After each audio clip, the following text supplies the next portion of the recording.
જય શ્રી કૃષ્ણ। આજે આપણે બનાવીશું સરગવાનું શાક।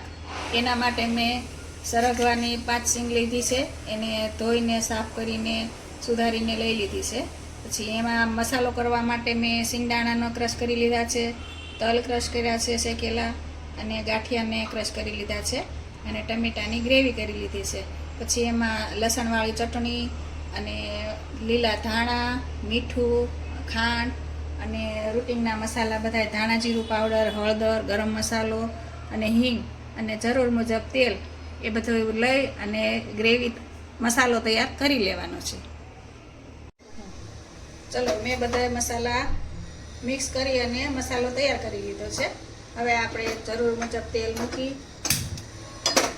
હું શાક કુકરમાં બનાવું છું અને લોયામાં પણ થઈ શકે છે। એને પહેલાં સિંગને તૈયાર કરવી પડે। મેં તૈયાર નથી કરી, હું ડાયરેક્ટ જ કુકરમાં બનાવું છું।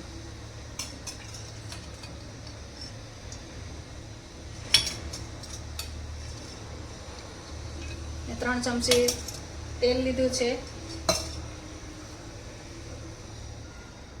તેલ તૈયાર થાય, તેલ આવે એટલે આપણે એમાં મસાલા નાખી દઈશું।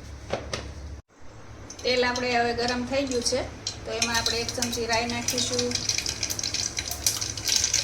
રાઈ થઈ જાય એટલે એમાં 1 ચમચી જીરું નાખીશું। 1 ચમચી જીરું નાખીશું, અને જીરું થઈ જાય એટલે એમાં આપણે મીઠા લીમડાના પાન અને હિંગ નાખીશું।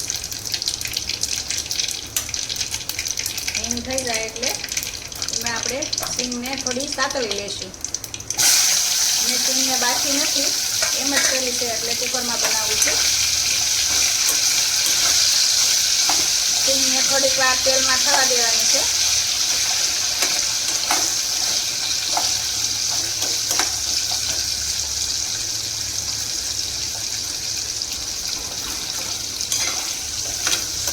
બે મિનિટ સિંગને ફ્રાય કરી અને પછી એમાં આપણે બધા જે મસાલો તૈયાર કર્યો છે એ એમાં આપણે નાખી દઈશું।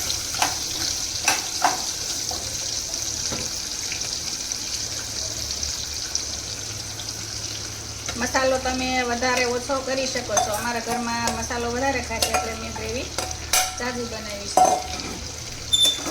મેં સિંગ ભરી નથી, ભરીને પણ કરી શકાય, પણ મારે પાતળી સિંગ હતી એટલે મેં ભરી નથી, એમનેમ જ કરી છે। હવે મસાલો બધો તેલમાં સાતળી લેવાનો છે બરાબર।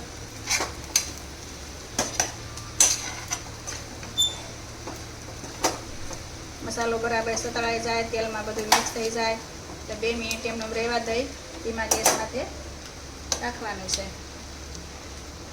પછી એમાં આપણે જે ટમેટાની પ્યુરી તૈયાર કરી હતી એ એમાં ઉમેરી દઈશું।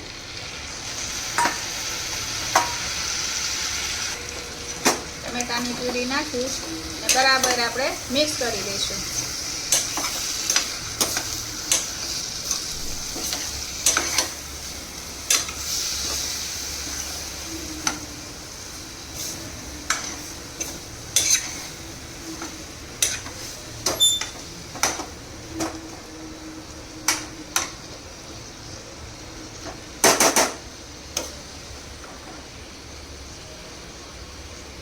પ્યુરી નાખીને આપણે 2 મિનિટ એમને ઢાંકી દઈશું। ગ્રેવી બરાબર મિક્સ થઈ જાય પછી આપણે એમાં થોડું પાણી ઉમેરીશું। ગ્રેવી આપણી બરાબર મિક્સ થઈ ગઈ છે। હવે એમાં આપણે જરૂર મુજબ પાણી ઉમેરીશું।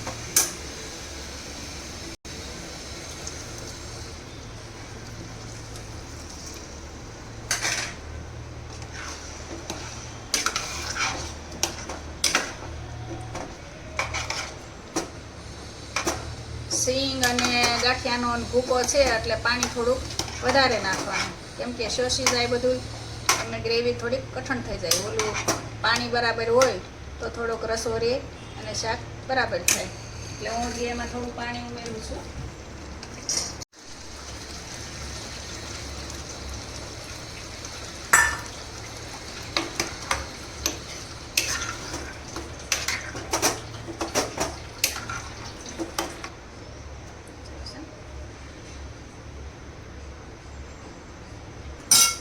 પાણી ઉમેરી દીધું છે અને હવે થોડીક વાર ગ્રેવી થોડીક ઉકળે એટલે પછી આપણે એને ઢાંકણ ઢાંકીને બંધ કરી દઈશું અને એક સીટી આવે ત્યાં લગી એને ચડવા દઈશું. એક સીટીમાં તો શાક રેડી થઈ જાય છે.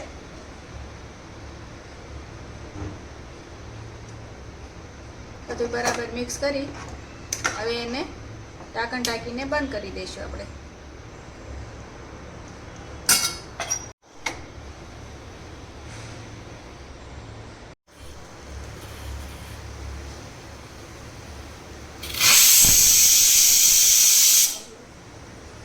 હવે આપણે એક સીટી થઈ ગઈ છે, એક જ સીટી કરવાની છે અને હવે આપણે ગેસની ફ્લેમ બંધ કરી દઈશું અને કુકરને ઠંડુ થઈને પછી ચેક કરી લઈશું. ઠંડુ થઈ ગયું છે, હવે આપણે ખોલીને ચેક કરી લઈએ. તો ચલો, આપણી સરસ મજાની ફ્લેવરફુલ સબ્જી તૈયાર થઈ ગઈ છે. હવે આપણે એને સર્વિંગ બાઉલમાં કાઢી લઈશું. સરસ મજાનું આપણે શાક તૈયાર થઈ ગયું છે. હવે આપણે સર્વિંગ બાઉલમાં કાઢી લીધું છે અને લીલા ધાણા નાખીને સર્વ કરીશું. તો રેડી છે આપણી સુંદર મજાનું સરગવાનું શાક.